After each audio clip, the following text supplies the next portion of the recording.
بسم الله الرحمن الرحيم. الحمد لله رب العالمين، والصلاة والسلام على سيد الأنبياء والمرسلين وعلى آله وأصحابه أجمعين. باب غزوة بني المستلقة من خزاعة. بني المستلق د خزاعة قبيله یو شاخ دی، هغوی سره څه وړه غوندې مرکه راغلې وه، نو دې نسبت دې ته غزوه د بنو المستلق وایي. بنو المستلق هغه قوم دی چې چا سره دا مرکه راغلې ده، او وهي غزوة المریسیع ورته ولې وایي. دا کوم ځای چې مرکه راغلې ده دا غزی نوم مریسیع دی،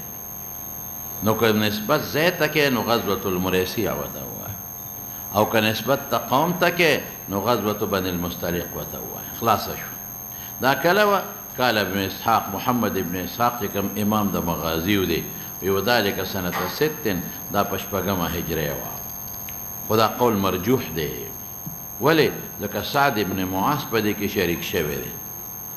او سعد ابن معاذ خو د غزوه خندق او د بنو قریظه نه پس وفات شوی دی. هغه دعا کړې وه چې یا الله که مشرکینو د مکې سره بل جنګ پاتې نو ما جمدې وساته، او کنه جنگ زمونږ او د هغې ختم شوي نو بیا مې په دې زخم نه وفات که. یاده دې ده که نه؟ نو سعد ابن معاذ چې کله خندق وشو، خندق په څلورمه یا پنځمه کې شوی دی، یاد دی؟ نو د هغې نه په دغه پنځمه ما وی چې راجح پنځمه ده،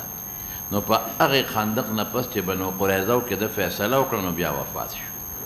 نو ځکه وایم چې دا شپږمه نه رسوي. شپږمه کې سعد ابن معاذ نه و، په کې دې کې شریک دی. او موسی ابن عقبه وی سنة 40 په څلورمه وه، لیکن دا مرجوح دی. دا 40 حافظ ابن حجر وی دنه خطایی شوې ده، وی دا سنة 5 دی. خیر یو قول دی. او نعمان ابن راشد د زهري نه نقل کوي چې حدیث الافک په غزوه مریسیع کې دی. حدیث الافک پر روان دی، اوس عایشې صدیقې باندې چې دروغ الزام لګېدلی و، په دې کې دی. نو دې کې مسلمانانو ته ډېر لوی غنیمت میلاو شوی و، ډېر لوی. 2000 ورته اوښان میلاو شو، 2000 اوښان، 15000 ګډې چیلې، 15000 او 200 کورنۍ په قید و بند کې راوستې. او د دې سردار و حارس د غلور و جویریه هم په دې غزوه کې په قیدي شوې وه، وینځه شوه، او بیا رسول الله صلی الله علیه وسلم ازاده کړه او په نکاح کې واغشته. حضور پاک خو عجیبه شخصیت وی دا قوم چې دی دا عرب دی، دا به ټول ازاد کړو، چې څومره و ټول یې ازاد کړل، ټول یې ازاد کړل. دغه 2000 کورنۍ غونډه ازاد کړل. فایده دا شوه چې خدای ټول مسلمانان کړل. نو حضرت جویریه بنت حارس دا د دوی د سردار لور وه، نو هغې تمنا په خپله ولرله چې یاره زه ستاسو د پیغمبر په نکاح کې شم نو ښه به. نو حضور پاک په خپله نکاح کې واغېشته. ځه سو نو څه وایي کوم ځای کې غزوه مریسیع کې وه. ځه شابسې ښه. نو راځي دا حدیث خو دی وایي که نه؟ نو دی وایي څوک اسماعیل ابن جعفر د ربیعه نه نقل کوي، هغه د محمد ابن یحیی نه نقل کوي، هغه د ابن محیریز نه نقل کوي. انه قال داخل شم جماعت ته فرأيت أمي د ابو سعید خدری فجلست الیه، ورته کېناستم چې حدیث ته ورم. فسألته عن العزل، عزل تپوس مې ته وکړ. عزل کې به تفصیل راځي ښه، کتاب النکاح د ترمذي بخاري کې. خو دومره به ویم عزل عزل عزلا جدا کېدو ته وایي، او په اصطلاح کې دې ته وایي چې جما د خپلې ښځې سره وکړي او انزال په فرج کې ونه شي، چې حامله نه شي. نو گویا کې تا ځان جدا کړ د دې حمل نه، او حکم به راشي انشاءالله. بعضې خلک مطلقا وایي چې دا مکروه تنزیهي دی، داسې به موږ نه وایو. په بعضې موقعو کې دا حرام دی، په بعضې موقعو کې مکروه تنزیهي دی.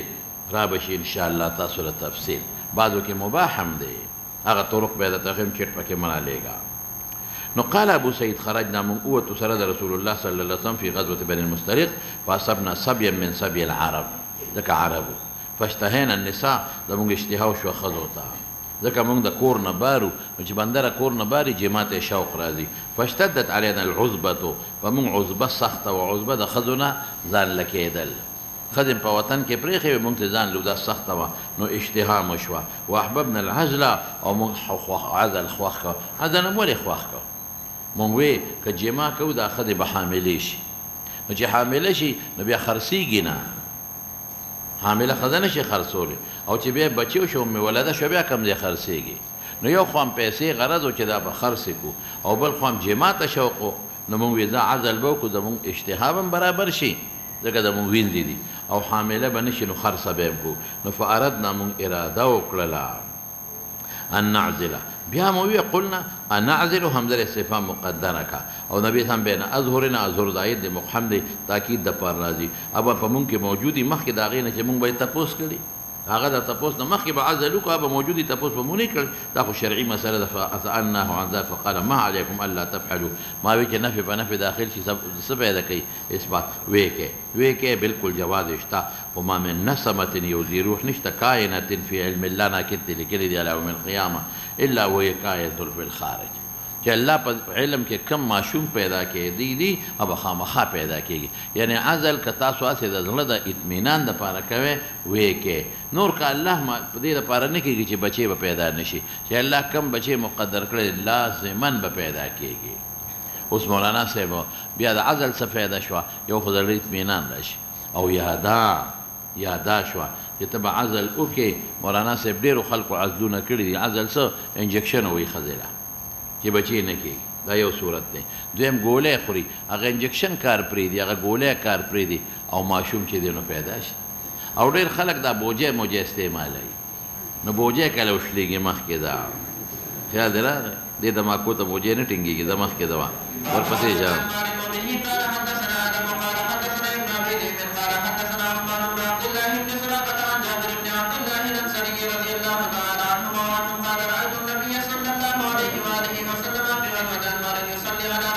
بس دا غزوه انمار دا د کاتب غلطي ده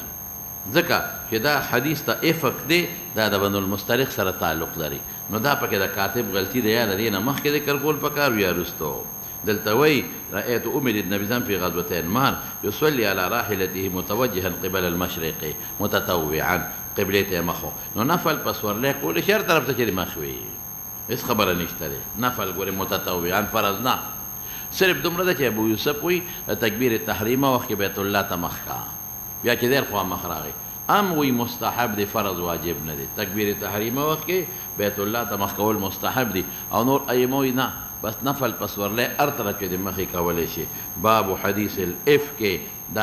دا ما تاسو ته دا یو حدیث پرون ویلی دی ښه او دا بل موی چې د کاتب په غلطۍ دا دواړه محمول دي حدیث معنا واقعه کباب مضاف کې حدیثې به مجرور وي او کبابون وي هذا بابون نو حدیثو به مرفوع کې افق وته وي افق وته ولې وي ځکه دا واقعه حدیث نه مراد د پیغمبر حدیث مالا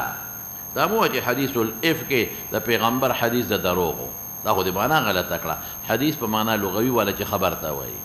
واقعي ته وي پوهېږې څه ته وي خبر ته من اصدق من الله حدیثا ای کلامه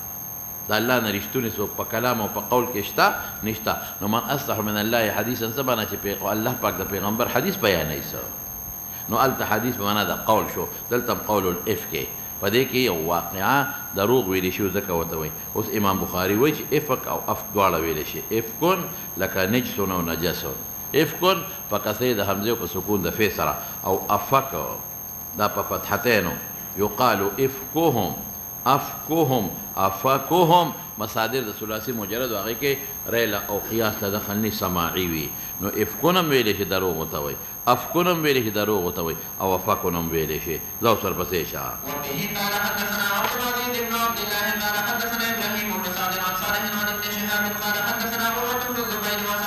ښه مولانا صاحب دا حدیث اوږد دی نو دا به ما ته پرېږدي زهري وایي چې ما ته حدیث بیان کړی دی چا دې ګڼو کسانو وشمېره څو کسانو حدیث بیان کړی دی یو عروه ابن زبیر یو دا راوي دی یو راته دا حدیث د بیان کړی دی عروه ابن زبیر دویم استاد یې څوک دی سعید ابن مسیب تابعي دي دواړه دریم علقمه ابن وقاص لیثي دی څلورم عبیدالله ابن عبدالله ابن عتبه ابن مسعود دی څو استادان شو څلور زهري ته دې اورې ځان پوه کړه زهري ته دې څلورو استادانو تابعینو دا حدیث بیان کړی دی او دا څلور وړی چاره نقل کوي د عایشې صدیقې نه زوج د نبي کریم صلی الله علیه وسلم وی زوجه هم ورته ویلی شي زوج هم ویلی زوجه خو بیبي ته وایي او زوج میړه ته وایي پښتو کې مونږ زوج څه ته وایو میړه ته او دا چې خاون وایو نو خاون خو د زو معنا ده خاون په معنا صاحب ملګري مستعملېږي نو خیر پښتو کې خلک وایي دا مې خاون دی نو خاون لفظ اصل نه دی اصل څه شی دی لکه میړه نو زوج میړه ته وایي زوجه دا ښځې ته وایي خو د زوج په اعتبار د وصف اطلاق په دواړو کېږي زوج څه ته وایي مقابل د چا دی لکه زوج وایه د تکې او ناتکې یاد دي نو ښځه د خاوند دپاره جوړه شوه او خاوند د ښځې لپاره جوړه شوه دلته د زوج هغه وصفي معنا ده بیبي د نبي علیه السلام حین قال لها کوم وخت چې ووی لها ای فی حقها ځکه عایشې ته مخامخ خو دا خبرې چا نه دي کړې حین قال لها ای حین قال فی حقها اهل الافک هغه دروغجنو ما قالو هغه چې ویلی دي بس دا ګوره کنایي لفظ استعمال که ولې ځکه چې هغه خبره مناسب نه ده چې عایشې باندې بهتان اوس کلهم مقوله د زهري ده زهري وی کلهم هر یو د دې اساتذه او 40 زمانه حدثني ما ته حدیث بیان کړي طائفه من حدیثها یو حصه د واقعې د عایشې حدیث ته واقعه پوهېږې پې یوم راته ویلې ده بلم وبعضهم بعضې زما د اساتذه و 40 کان اوعى لحدیثها من بعض احفظو د واقعې د عایشې د بعضونه او اثبتو له د دې حدیث دپاره اختصاصا په بیانولو کې بعضو ډېر احفظو بعضو ته ښه یادو بعضو ته هغسې ښه یادو او بعضې اثبتو د دې حدیث دپاره په بیانولو کې اختصاصا څه معنا مې وکړه بیانول بعضو ډېر ښه بیان راته کړی دی بعضو راته ډېر ښه تفصیل سره بیان کړی وقد وعیت عن کل رجل منهم د هر یو د دې څلورو استادانو ما د حدیث اورېدلی دی یاد کړی دی الذي حدثني عن عایشه خو لیکن یو بل سره تعارض نشته ګورئ بعضهم ببعض حديثهم يصدق بعضا وان كان ان وستيه لبعض الذي اوعد له الذي حديث من بعضين یعنی امام بخاری غرض پدې کې څه دی هغه دا چې دا ټول حدیث په دغه الفاظو د څلور وړو ماته نه دی ویلي دا ټول حدیث په دغه الفاظو د څلور وړو نه دی ویلي یو جمله راته دا حدیث راته څلور ویلي دی خو چا په د چا یو جمله یو شان ده د چا بله جمله بل شان ده چا ته ښه یادو په نسبت د نورو بنده په استاذ پوهېږي که نه چې دلته یو حافظ د تلاوت کوي نو تا ته پته لګي چې د قرآن ښه ټیټ یاد دی او د دې بل یاد دی خو هغسې ټیټ یاد نه دی نو اشاره دې ته کوي چې که الفاظو کې فرق راځي خو د یو بل سره مخالفت نشته مفهوم یې یو دی اوس ذوق قالت عائشة كان رسول الله صلى الله عليه وسلم إذا أراد سفرا إرادة سفر بيقول أقرأ بين أزواجه ده بيانو منس كبه قرآن دازي وكلا وأيهن خرج سهمها ده كم چې بغش روته خرج بها رسول الله صلى الله عليه وسلم معه سهم ستوي سهم اصل کې غشي ته وایي سهام جمع ده دی به دا قرآن دادي په غشو کوله یو تیلی کې به غشي واچول هغې غشو کې به دا اوسپنې نه وې او په هغې به یې څه نښې نښانې کړې وې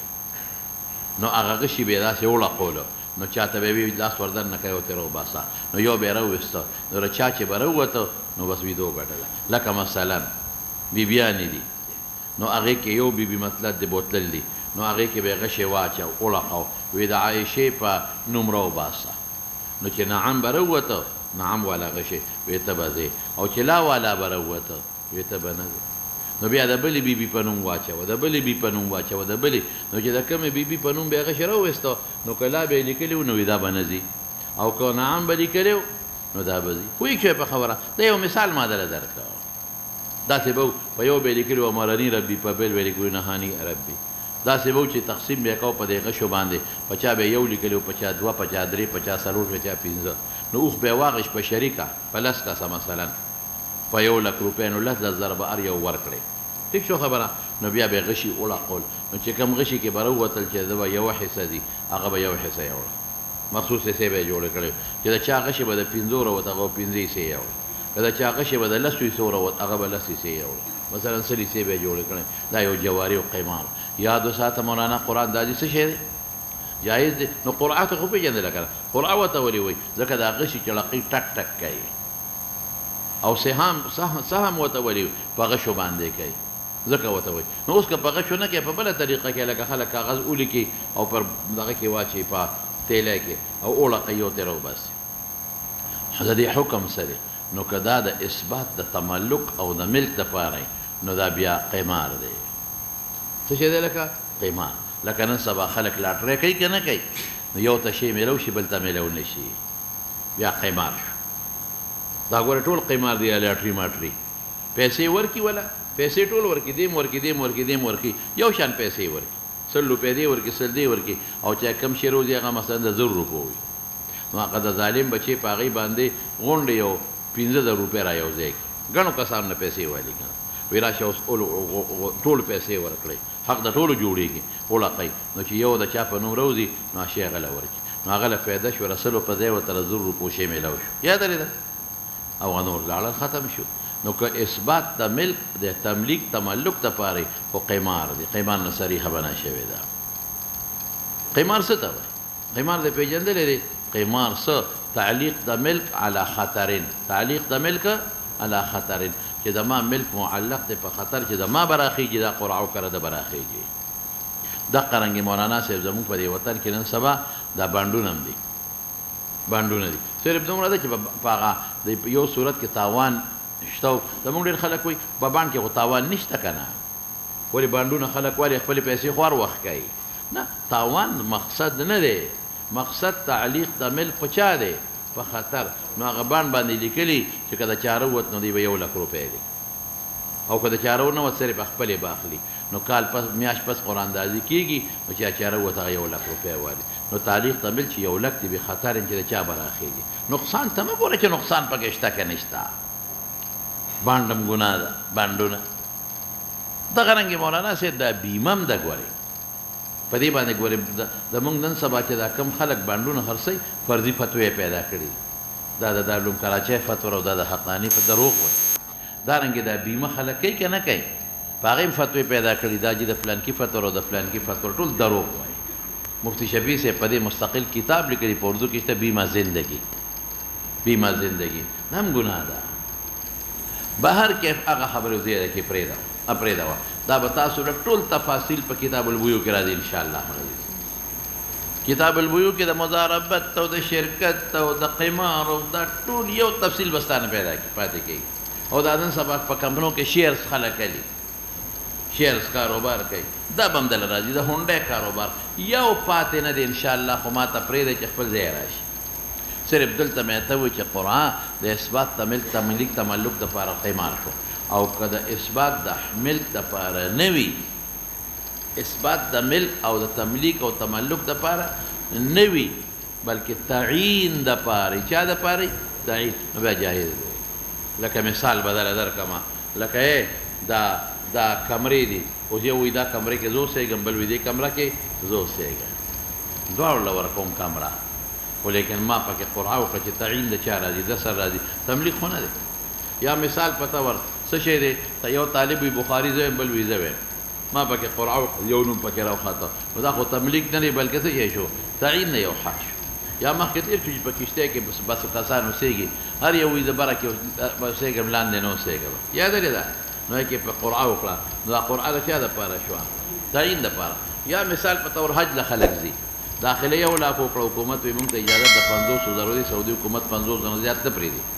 نو موږ به قرعه وکړو نو قرعه کې تملیک نه راځي بلکې څه راځي تعیین چې څوک به متعینې د تلو دپاره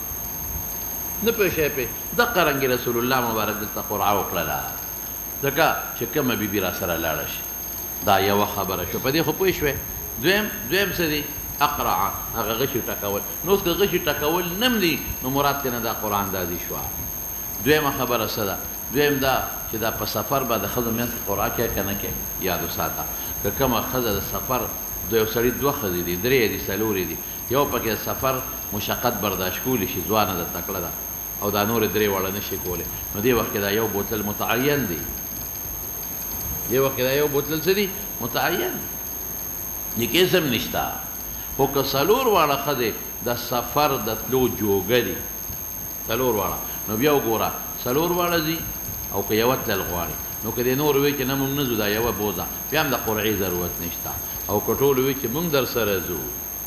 نو بیا پکې څه وکوه قرعه وکړه خو دا قرعه مستحبه ده ګورې فرض واجب نه ځکه دا خاوند خوښه چې کومه بوځي او کومه نه بوځي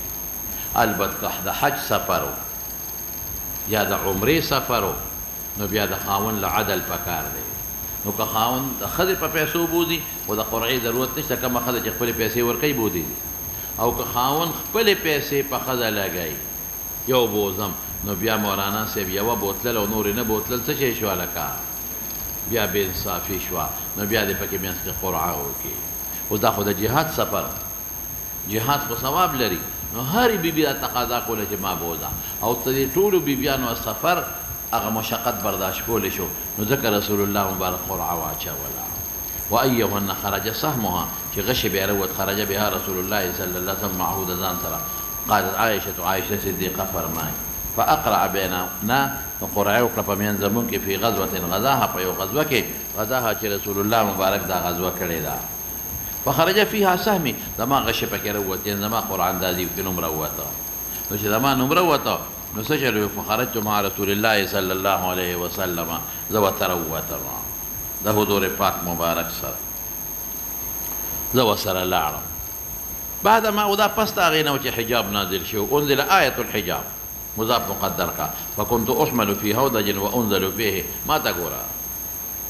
دا عایشه صدیقه وایي هغه زمانه کې زموږ وجودونه ډېر واړه یو نوړی ډوډۍ به م خوړه غوښې را باندې نه وې بار نو ما به څه چل کو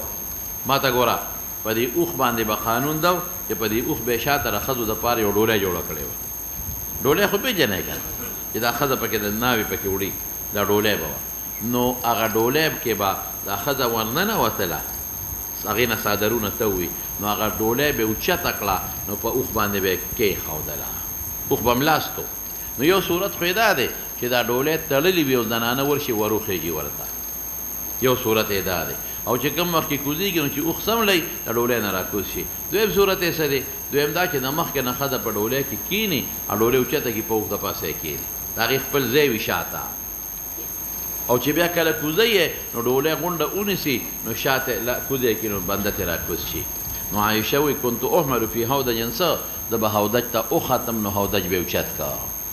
او زه به پکې کوزېدم څه چې هودج به یې راکوز که زه به پکې ناست وم نو په ځمکې ته به یې راکوز که زه به ترې کوزه شوم ولې یو خو دی کې پرده مې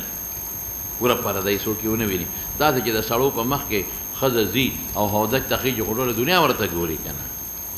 او چې د هودج نه کوزېږي ټوله دنیا ویني بل دی چې دی کې خطره مې ولې چې ته هودج ته ښځه خېږي هسې نه اوښ ټوپ نه کړي او چې د هودج نه کوزېږي اوښ ټوپ نه کړي ښځه زخمي نه شي نو كنت احمل في هودج څه معنا احمل حال کوني في هودج زه به هودج ته ښه پټه وختمه هودج به اوچت که به په اوښ به یې وتړه او هودج به یې کوز که او په ځمکه به یې کېښود نو که ته دا وې چې دا خو به هودج درونو نه د ښځو څه وجود هغه زمانه کې ښځه چې راټوله یو ځای کې نو 40 کیلو به نه وه 50 کیلو به نه وه وجود یې کم او سړي خو یو کس خو به نه اوچتوله 4-5 کسانو به اوچتوله نو فکنت احملو زه به اوچتولی شومه حال کوني في هودج وانزلو حال کوني في هودج فصرنا مونږ سیر وکړه حتی اذا فرغه چې فارغ شو رسول الله صلی من غزوته تلک چې غزوه مریسیه دی یا غزوه بنو المصطلق دی وقفله واپس شو د نو نه مونږ نږدې شو مدینې منورې ته قافلین واپس راتلونکي وو نو آذن لیلة بالرحیل دا به قانون ده چې یو سړي به اواز کاوه چې خدای مبخا ځان تیار کې سفر تلو والا دی نو چې هغه اعلان به یې وکړو نو بیا به هم پکې وخت لګېده څونه وخت به لګېده دا دی چې څوک اودسمات یې لیدلي چې هغه راشي که څوک ګیا لیدلي چې راشي چاوخان بوتلي سرنده چې هغه راشي چاوخان بوتلي اوبوله چې هغه راشي خیمې به راغونډېدې دې درمیان کې خیمې به تړلې دي نو د هغې خپل مقصود وخت به و صحابه او په هغې پوه چې دونه وخت کې خو بس کار به یې شروع کړه د سفر نو آذن لیلتن اعلان وکړه رسول الله مبارک نو پیغمبر آمر دی ښه هغه به آواز نه کو لیلتن یو شپه بالرحیل په سفر رحیل سفر کولو ته ویل کېږي په معنا مصدري به یې واخلو فقمتو نو ګوره عایشه صدیقه څه وایي دا وایي چې اعلان وشو نو دې کې خو وخت لګي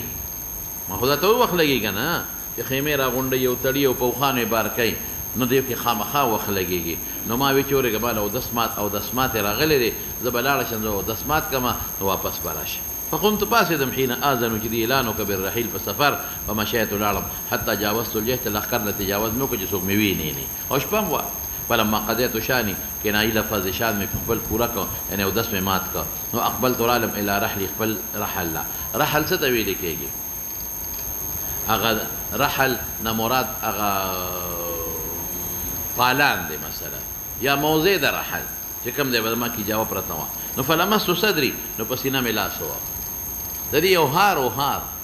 یو امیل یو په غاړه کې لمستو چې سینه مې لمس کړه فاذا عقد زما یو هار من جزاء او دا ردی نو دا لی ورته په دې نسبت و چې اچولی دی تېره بلې بیبي نه په سوال غوښتی و من جزاء څه شی و جزاء څه ته وایي د کاڼي د رنګ و جزاء څه ته وایي د کاڼي رنګ او ظفار په یمن کې یو ښار دی هلته به جوړېده نو د یمن د هغې ښار د کاڼي رنګ یې امیل و قد انقطع مانه پرېوتی و بلا نو فرجعت واپس شم نو چې واپس شم د اسما دیدی ته فالتمستو عقدي خپل هار مې طلب کاو نو بند که ما در ابتغا طلب د هغې بند یې کړم هلته وخت راباندې ډېر واوړېده یا لکه پوهېږئ په خبره دا هغه عامل پسې ګرځېدم دی کې وخت رانه واوړېده قالت عایشه وی واقبله متوجه شو او هغه کومه ډله چې پیغمبر مبارک مقرر کړې وه ګوره هر چاله به خپله یو ډله مقرر کړې وه په سفر کې به وي ته به اوښان وبه کې ته به اوښان وړه ګیا راوړې تاسو به خشاک راوړئ دا ډله به خیمې خښئ یو ډلې په ما مقرر کړې وه چې تاسو به د عایشې هودج اوچتوئ او ښکته کوئ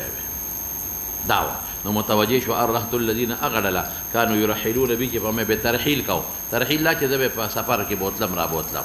فاحتملوا دي اوچت که هودج زما فرحلوه على بعیري الذي كنت ارکب علیه زما په هغه اوښي اوچت کېښوده چې زه به پې سورېدم نو که ته راباندې سوال وکړې چې ولې هغوی ته پته نه وه چې هودج دغه دی سپک دی نو ګوره هغه داسې هودج نه وي لکه زموږ د دې زمانې هودج چې په دغه باندې اوتراشي څه ورته وي په هغه شی څه ورته وي لکه خشته جوړ کې رنده باندې وتراشي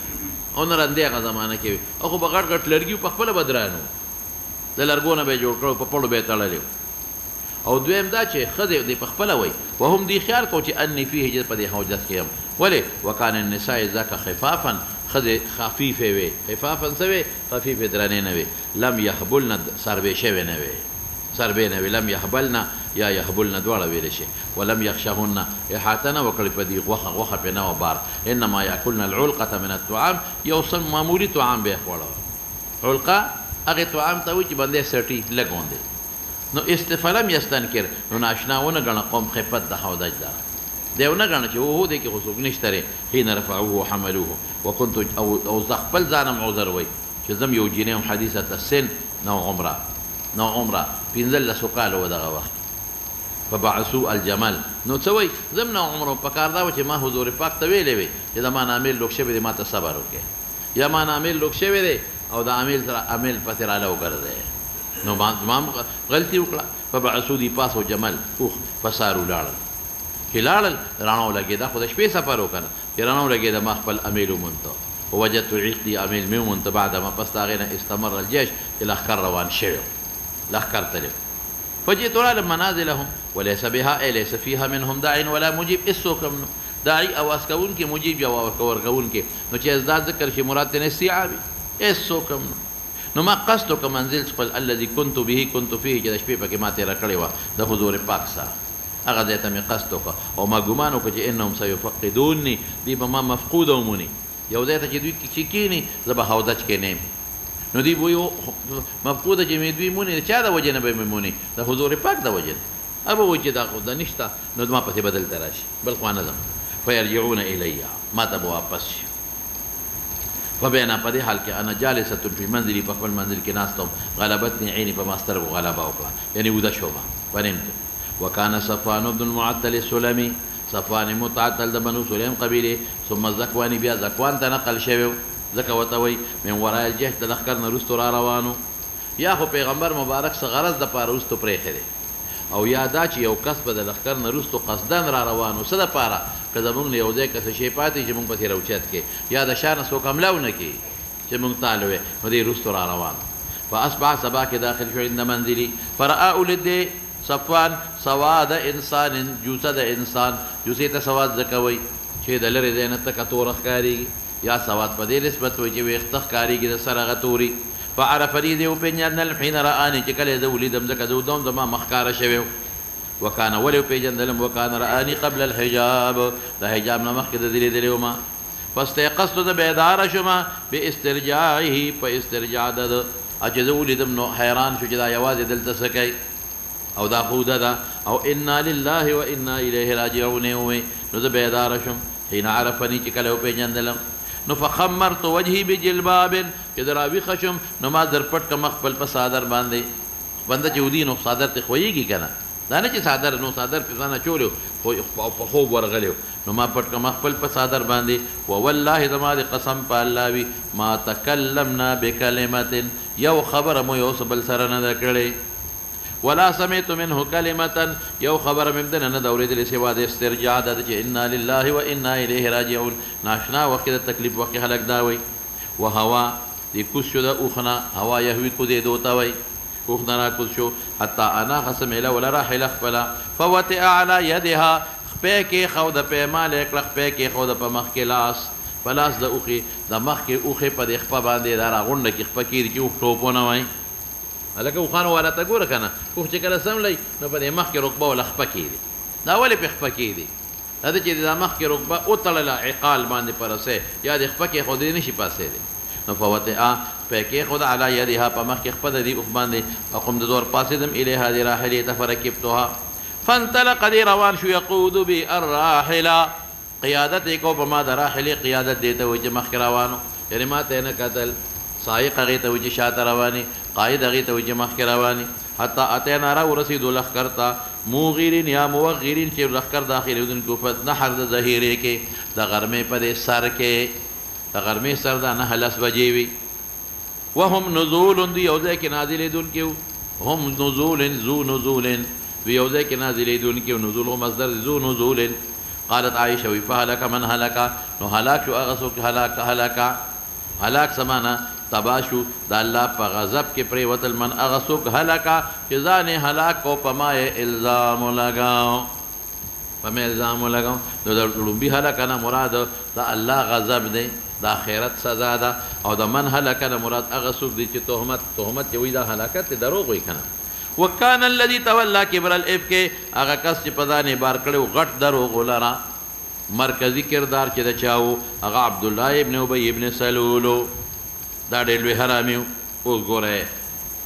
ده به څه چل کوو خبرې دی د سزا نه بچ د هوښیار ده به خلکو له هغه زمانه کې جوس او نبیز او ډوډۍ به پې خوړی او دا خلک به راتلل دا منافقین به راتلل او یو څو سوچه مسلمانان هم پکې ګیر هغوی به راتلل ښه څه چلو نه جي د عایشه او صفوان یو ځای وکړ یو ځای را روان و کنه عایشه ورته قصدن وروستو پاتې وه کنه او دا ښه داسې شوي دي ده به دا خبره دا به نه وي چې دا کار شوی ته پته وه چې سبا به دا خبره حقیقت له ځي نو که حقیقت له لاړه چې زه بچ شم نو بل هلکه پلان کې هم دا وایي بل بیا یاد هلکه هغه حسان څه دی هم وایي هلکه د پیغمبر حینې ده حمنه بنت جهش هم دا خبره کوي هلکه مستح د عایشې د پلار د ترور زوی دی د عایشې د مستح مور د عایشې د پلار د ترور لور ده هم دا خبرې کوي خدا یا خدا و عایشې که دا کار بالفرض کړي خو ډېر زیاتې یې کړی یعنې د ظالم بچي به دا شی خورا و منافقین به ورته راغونډېدل خورا و به خو ځان به یې پکې نه ملوث کو پلان کې وایي ښه دا کار شوی دی لکه یو کار له چې ته په خپله نه وې خو خلک راغونډی او ستا په بیټک کې دا خلک دا خبرې کوي او ته پې جوسونه څکې او دا خورېږي دا حرامیتوب به ده کوه کنې که دې خلکو ته وایي چې دا خبرې مه کوئ مه راځئ په دې خبرو زما بیټک ته خبره خلاصه وه پسې ده اوسه قال نو چې کوم وخت کې بیا وله سزا ورکوله قرآن نازل شو سزا یې ورکوله نو دې بچ شو په ده داسې ګواه نو چې دې وایي چې دا خبره ما کړې ده پوهېږې په خبره داسې ګواه پې نه و چې هغه وایي چې عبدالله ابن ابی وایي چې دا خبره ما د افک مې کړې ده او نورو به وایي دا کار شوی دی دا کار شوی دی دغه کار شوی دی دا خبرې د بعضو کسانو د خولې نه وتلې وې قال عروه وایي څه وایي وی اخبرت ما ته دا خبره ملاو شوې ده چې انه دا حدیث د افک کان یشاع د اشاعت پکې ده عنده د عبدالله ابن ابی په خوا کې دا هغه ځای نه به خورېده یا من عنده یشاع من عنده ویتحدث به او ګپ شپ به لګېده به په دې حدیث عنده د سره نو فیقره نو د به هغې باندې یقر څه انکار به یې نه کو چې دا نه دی شوی دا به یې نه وي چې مړه دروغ مه وایه ظالمانو سره به یې ورسره علاقه و ویستمیع اورېده به ویستوشیه خورو به او په داسې طریقه به یې خورو چې فلان کې دا وایي فلان کې وایي قال عروة ایذن عروه د مخکې په شان دا م ویلې ده چې لم یسمه دا څوک د عروه نه څوک نقل کوي وایه که نه ابن شهاب زهري چې لم یسمه مسمانی د اهل افق نه ایذن لکه ډېر کسان وپکې ډېر وپکې را بشي او مسما نه دي مګر حسان بن ثابت مستحج بن وساس او حمنه بنت جحش فی ناس آخرین نور خلق هم پکې و خو لا علم لي بهم عروه په هغې مې علم نشته غیر انهم عصبة یو ډله وه كما قال تعالى وإن كبر ذلك كما قال الله تعالى لك الله في قرآن شريك فرمائے والذين تولى منهم عصبة منكم سنگ دے لکا عصبة یو ڈالا ہوا بس قرآن وی وإن كبر یا كبر ذلك مشر دے يقال له عبد الله بن أبي بن سلول قال عروة كانت عائشة تكره ما شاء الله حسان پکې وو او کچا به د حسان بد د عائشې مخکې وی نو یې مه وایه چا به د حسان بد د عایشې مخکې وي خلک خو خوشحالېږي که نه ځکه ده په ما الزام لګولی ابه خفه کېده وي نه د عایشې بده مه وایه ولې بده مه وایه آها ټیک ده چې په ما خو دی په هغه الزام کې شریک و خو ده زما د محبوب صفتونه کړي د رسول الله مبارک دفاع کړی ماشاءالله داسې مینه قال عروة كانت عائشة تكره بد بيغنا يسب عند حسان چې بد ردو ویلی شي د هغې په خوا کې حسان پسې وتقول عائشة بفرمایل انه دا حسان الذي هغه کس دی دا ټیک ده چې په ما الزام کې شریک دی لیکن دا هغه کس دی قاله چې دی ویلی دی فإن أبي ووالده وعرضي لعرض محمد منكم وقاء فإن أبي حسان وإذا ما پلار ووالده زما د پلار چې نیکه دی مراد تینا پورا نسب شو فإن أبي زما پلار او والد د پلار زما هو ضمیر اب تراجے کا وعرض زما عزت لعرض محمد د عزت محمد صلی الله علیه وسلم منکم ستاسو په مقابله کې وقاء دا د دفاع او بچوالی دی شي د پیغمبر عزت ترې نقصان ونه رسېږي زما دی برباد شي زما د پلار دی برباد شي د پیغمبر عزت ترې تاوان ونه رسېږي زما پلار او زما نیکه او زما عزت ته قربان شي وقایه لکه څنګه چې کانټو سره د کتاب حفاظت کېږي نو زما د پلار او زما د نیکه او زما خپل عزت د پیغمبر د عزت نه قربان شي قالت عائشة فقدمنا المدينة فاشتكيت بما رشم حين قدمت چې کله رالم یو یوم اشنا جوړم دا نوه خبر لا اسې نا جوړه ده تبع ده دینه لا نه خبره والناس يفيدون خلق غفي وهله شهرتونه کول وقول د اصحاب الافك لا اشعر بشيء من ذلك ما ته سپت نه لګیدله وهو صرف دومره وهو شانیه یریبني پریشان کو ما در په بیماری زما کې انی دی خبره دی بخپا کولم دی پریشان کولم چې ما بن محسوس او رسول الله صلى الله عليه وسلم اللطف اغمنا الذي كنت ارى چې ما بتلم لیدله کوم وخت چې دا بیمار شوه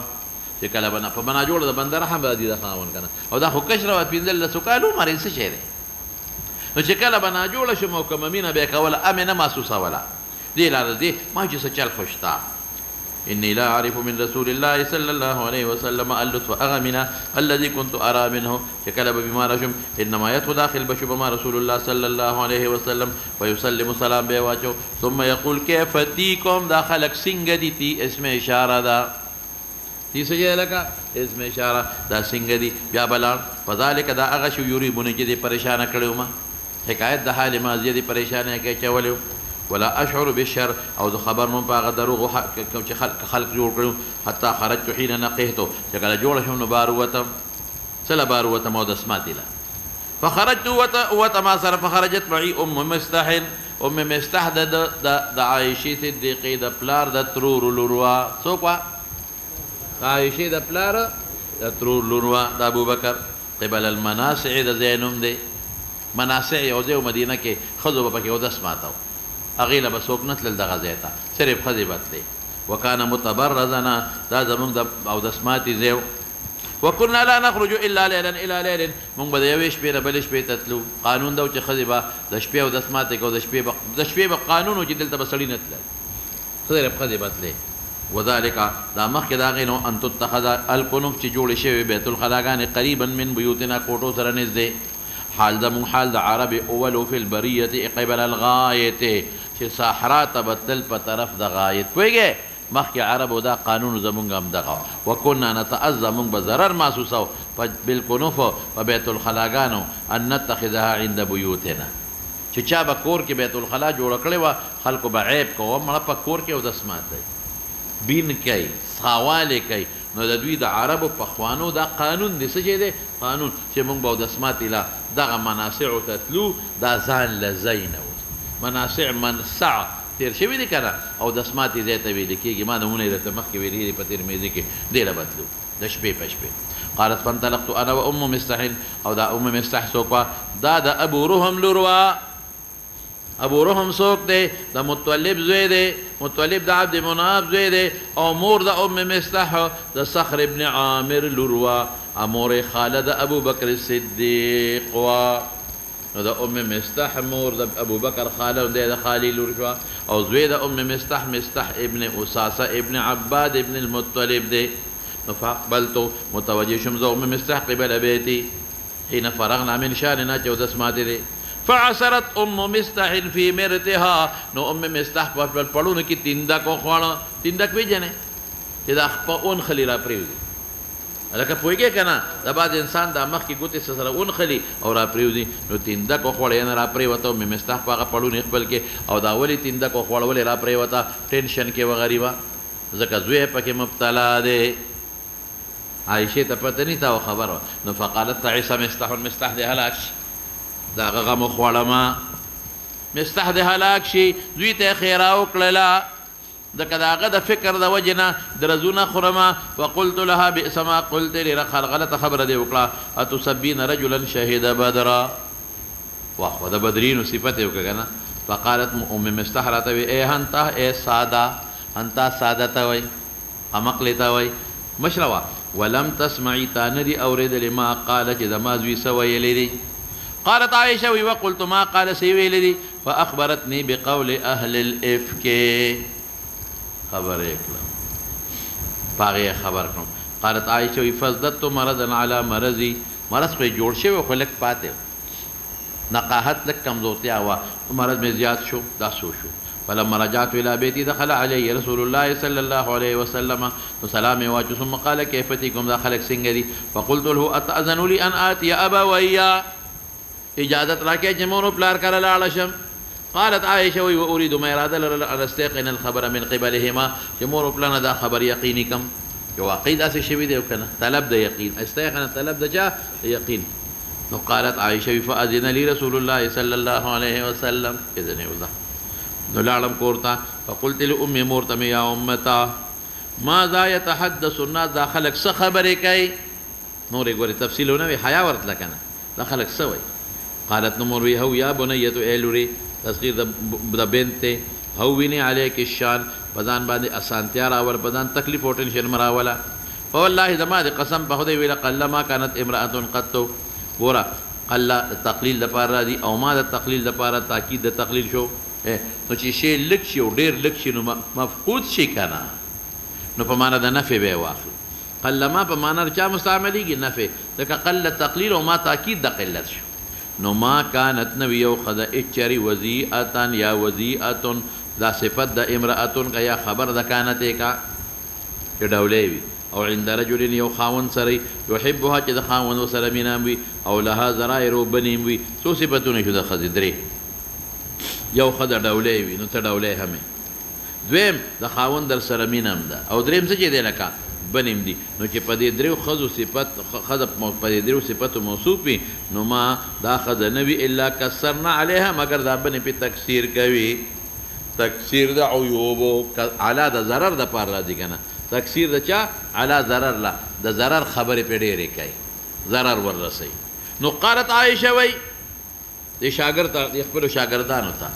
قالت عائشه د خپلو شاګردانو ته فقلت ما مرتبه سبحان الله تعجب کوي ځکه چې دا خو بری ده حمزه استفهام ده و زائد کا لقد تحدث الناس بهذا خلق په دې خبرې کړې دي مور مې چپ شوه وایي دا خو مې حیا لاړه دا څه وشو؟ قالت عائشه فبكيت تلك الليله دغه شپه مې ټوله شپه وژړل حتی سبا کې داخله شوم لا يرقأ لي دمع اوښکه مې قلاره نشو. حکایت د حال ماضیه دی. ولا اکتحل بنوم او د خوب رانجه مې وانه چول. رانجه خو معمولی شی وي که نه، پوټې غوندې خوب مې سترګو ته رانغی. بعضې وخت سړي له خوب راځي خو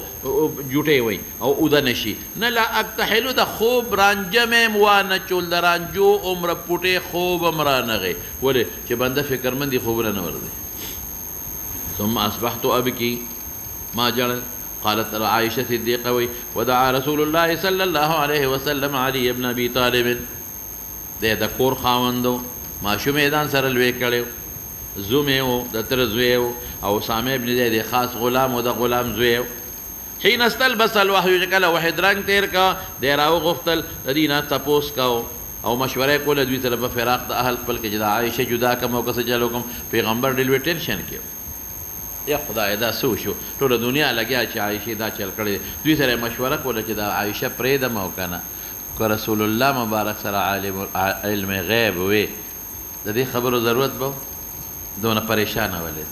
د عایشې په فراق کې مشورې ولې کوي. او مشوره خو خلک چا سره کوي؟ په هغه خبره کې کوي چې دا حکم کو نه کم، یعنی دو جهتین وي. دې کې او فراق خطرناک ټکی دی. نو دا معلومیږي دا چې پیغمبر مبارک محتاج لري مشورې ته، ماله مشوره نه کوي. که رسول الله مبارک سره د غیب علم وی وای یو ټکي نه دلته معلومه وه. یو حضرت دلته وروسته یو ځای نه علم غیب معلومې ځکه یې درته وی. ولې پیغمبر پریشانه دی، یو میاشت نه زیات پریشانه دی. ولې مشورې کوي؟ ولې په عایشې بدګمانه دی، خبرې ورسره نه کوي؟ ولې د دې نه تپوسونه کوي؟ فراق کې دا نه چې ګنې ورېږه ما ته پته را خو دې کې څه حکمت دی، نه فراق کې چې دا ښځه جدا کم که څه کم. قالت فاما اسامة فاشار. دی به ورته ویلو چې صاحب ولې فکرمن کېږي، تا ته خو د غیب علم شته ووایه که ستا خبره خو بس حجت دی. فاشار اسامة على رسول الله الی رسول الله سم بالذي يعلم فهغه څیز چې اسامه ته پته و من براءة اهله. هېره اسامه ته پته و چې د پیغمبر بیبي بری ده، نو چې دا پاکه ده. وبالذي يعلم لهم او په دې هم چې علم و د ټولو صحابو ته په نفس د حضور پاک کې څه مینه د عایشې ورته پته وه چې دې سره مینه م اختیاري زیاته ده او بریم ده. نو مشوره یې څه ورکړه؟ د څو وجو نه مشوره ورکړه؟ ونه دوه وجو. فقال اسامة اهلک هم اهلک. نو چې ته څنګه پاک اهل دې پاک دی، هم اهلک ستا په شان تیرا. یا الزم اهلک ولا نعلم الا خیرا. مونږ علم نه لرو مګر د چا؟ د خیر. دا ولې وایي اسامه؟ ولې وایي؟ د خپلو حالاتو ته ګوري، خپل ګمان ته ګوري، ورسره ژوند تېر شوی دی. عایشه چې ته په بدو لیدلې نه ده. دا مه وایه چې ګنې اسامه له به علم غیبي لا نعلم الا ما خیرا. لکه پوهېږې. واما علي فقال يا رسول الله لم يضيق الله عليك. الله یې په تا تکلیف رانه ولي. والنساء سواها كثير. ښځې لږې خو نه دي. دا نه چې فراق ولا ورکا، خو پیغام د عایشې او د حضور پاک تقابل چې راشي بیا به څوک اخلو؟ رسول الله مبارک. هغه سره د پیغمبر فکر و. ځان له ولې ټینشن کوې؟ ښځې لږې دي. که لاول خو دې کې څه غلطي شته، که بالفرض رام شي نو ولې فکر کوې؟ بله ښځه به وکړو. دې کې څه دي؟ هغه یې صابر کوه. خو سوال وکړه د جاریې نه. دې مطلب نه چې ښځه طلاقه کړه، دا دې د جاریې نه تپوس وکړه چې بریره ده. یعنې د عالم په دې پوهېده چې حضور پاک ته د غیب علم نشته، ځکه جاریې نه تپوس وکړه. تصدق رسیا بدرتا تحقیق. قالت عائشة صدیقه فرمائی فدعا رسول الله صلی اللہ بریرتا فقال اے بریرتو کدا غیب علم دینو سولی تپوس کئی هل رأیت من شیئن یوریبو کے تالا سشیئی تالی دلی دی پا عائشہ کے جتا پا شک کیا چاہی. قالت له بریرتو والذی بعثک بالحق. یوم یاش پس دا تپوسو نکے سونا پریشان دی یوم یاش. لما دي قسم باغذاتي بعثك بالحق ما رأيت عليها اي فيها امرا قد اجري اغمسه جزي عيب غنم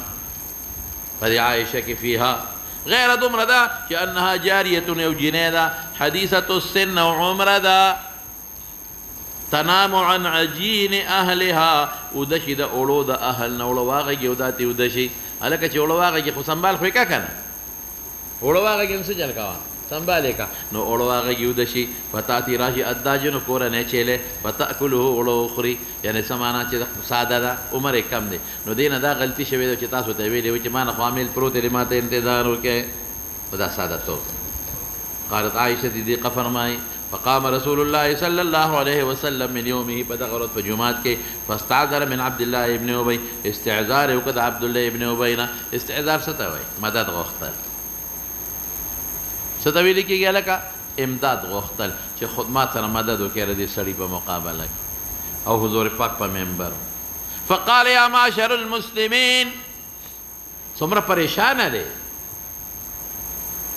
دا نه چې پیغمبر ته پته را خو حکمته نه ځان غلی کړی دی ماشاءالله ماشاءالله یو میاشت ځان غلی کړی دی پریشانه دی جاړي حضور پاک یو سره مشوره بلې مشورې او دا خبره سو قصدن درستو پرېږدي حکمتا دا خو تبعی شوه فارس ته او روم ته دنیا ته ورسېده ابوبکر لور د صدیقه برباد شوه څه وایي استعذار یې کړو د عبدالله ابن ابی نو په منبر فقال یا معاشر المسلمین من یعذروني څوک به زما مدد وکړي من رجل دا اغسلی په مقابله کې قد بلغني عنه اذاه في اهلي ما تضرر رسید په اهل زما کې والله ما علمت على اهلي الا خيرا زما دې قسم په خدای وي چې زما علم نشته په اهل زما الا خيرا یو حضرت دینه معلومه یې یو حضرت د پیغمبر د پر علم غیب ثابتې نو دا جمله راوړل یو حضرت د پیغمبر د پاره علم غیب ثابتین او دلایل کې څه ویل دا جمله چې وی والله ما علمت على اهلي الا خيرا زما علم نشته په اهل مگر د خیر معلومیږي دا چې پیغمبر د علم غیب او د خپل خزه د خیر نه خبر ماشاءالله ای ساده سړی یو جمله دی راوړو مخکې وروسته ډېر څه پرې خو دا جمله خو اسامه ویلې ده چې لا نعلم الا خيرا هغه عالم الغیب ولې نه دا جمله خو مخکې اسامه ویلې ده هغه د عالم الغیب ولې نه وي دا جمله خو زم وایم تیم وې څه وایي سالکه کور والا الحمدلله سوچه خزه الحمدلله چې زما په خپله ښځه یقین دی چې دا پاکه ده نو د عالم الغیب شمس دا خو چې چا په ښځه کې څه بد نه لیدلی هغه یې وایي چې چا په خپلو سترګو په خپلې بیبي کې څه بده نه لیدلی هغه څه کوي لکه هغه وایي او په غالب ګمان قسم خوړل دا خو بین لغوه په دې کې څه مخکې دې ته نه ګوري چې پیغمبر پریشانه دی دې ته نه ګوري چې واحد رنګ تیر که خدای نه خبره او نه خبره خپل علم ورسره نو ګنې خبر به مشورو ته نه ګوري چې صحابو سره مشوره کوي صحابو ته ګوره نه د ابوبکر د اعتقادو نه د عمر د اعتقادو نه د علي د اعتقادو نه د بریر د اعتقادو چې عالم الغیب دی ګنې بیا به ویل چې صاحب د مشورې څه ضرورت دی خو تا ته خپل هر څه معلوم دی کوي ووایه که نه په منبر باندې چې د ما د غیب علم ما ښځه پاکه ده او که تا علم غیب وی نو چې کله لښکر را روانېده نو پیغمبر ولې نه وي چې ډوډۍ کې نشته پیغمبر ولې نه وي چې عایشه ډوډۍ کې صبر وکړي پیغمبر ولې دا خبره نه کوله چې امیل ته روک شوی دی خدای پوهېږئ په خبره ولې انتظار نه کوه ډوډۍ کې دننه نږدې دی کې د حضور پاک نه دی خبر نږدې دی کې دی نه دی خبر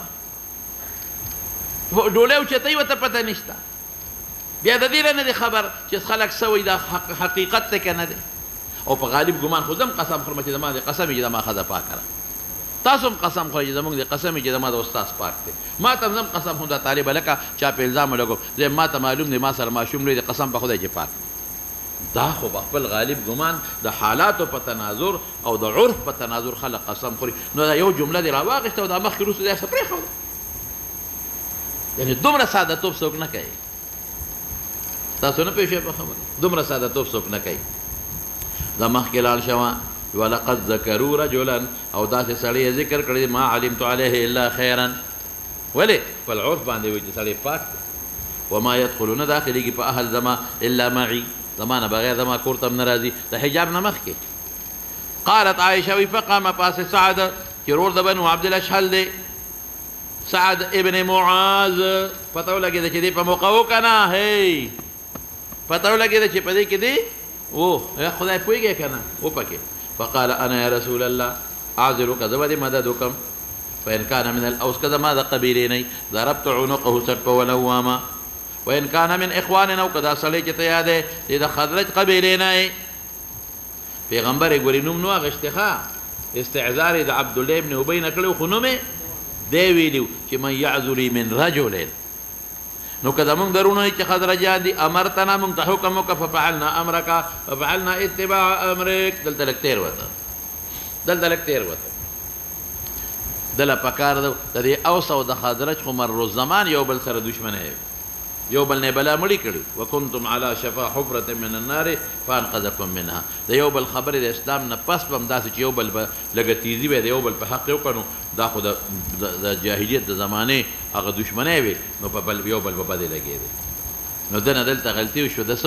وی که زمونږ د قوم نه مونږ به ستا د فعل اتباع وکړو او که د خزرج نه نو هغوی ته ووایه هغوی به اتباع وکړي ستا د امر بیا به مسله نه وه پېښه خو د څه وی که زمونږ د قوم نه نو مونږ به ستا مونږ به یې مړ کړو او که زمونږ درونه د خزرجیانو نه نو مونږ ته حکم وکړه چې مونږ یې مړ کړو په هغوی بده ولګېده